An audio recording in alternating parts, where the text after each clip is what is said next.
What does doing shadow work in meditation mean?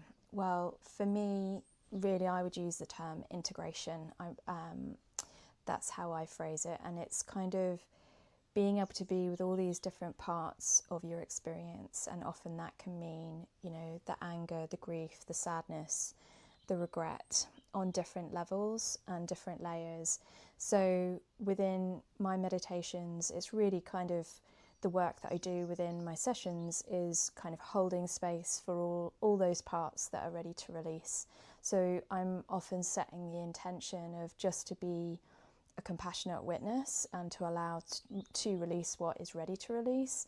And often, I always coming back to the body, always listening to the body, and I'm doing it on more and more refined levels energetically. So whether that's the emotions, the thoughts, the beliefs, the memories that are all kind of contained within the body. I say the body, I kind of pause there because it's just, I can access ancestral information as well as past life information, and it is all in here. It's not in some random pocket out in space. It's that soul memory.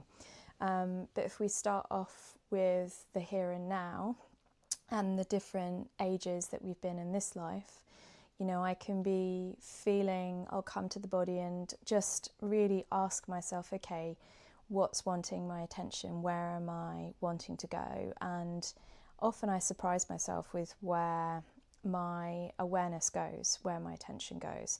So there was a big release at the base of my head this time, and it was to do with destruction and self-destruction in different forms. And that was a past life thing that I had brought in from many lifetimes.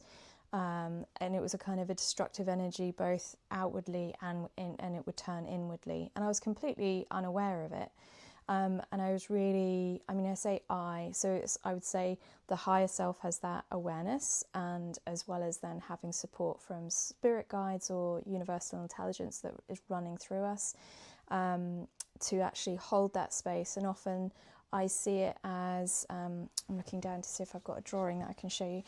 I see it as, I see the block and then I'll witness it being released. So often the release will be kind of like a golden light, and then there'll be the holding in the body. Hopefully you can see that. That will, where it's letting go.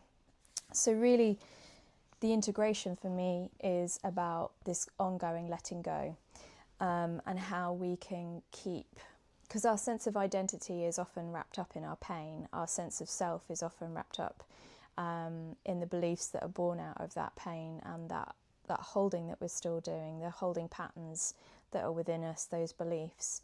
And so that can be a real threat to our sense of self and our sense of reality, all those ways that we behave to keep ourselves safe. If we start to let go of the pain, then we're letting go of the habitual patterning, which is keeping us safe in our minds. So this process can be quite scary for parts of us. So we don't always want to look that deeply. We don't always want to go into those spaces, also because they're difficult. That fear is painful to be with, or frightening to be with, or the anger can feel overwhelming, whatever it is. So sometimes, I'm doing this after more than a decade of experience, and then having done loads of work therapeutically in various different forms, as well as meditation training. I now have enough space within me to hold that. It can be strong and powerful work. And I think sometimes someone hears the word retreat and they think, nice hot tubs and a bit of casual yoga and walks on the beach. It's like, no, for me that is coming back into myself deep and on deeper levels, and being with that wounding. Because it's through doing that we experience transformation. It's through allowing that to release and to let go that we're actually moving more and more into that greater sense of wholeness, and into our true potential in that way. So that's the power of doing that shadow meditation work. It's really integrating all these aspects of ourselves and those experiences and that wounding that's still sitting within us in different ways on different levels.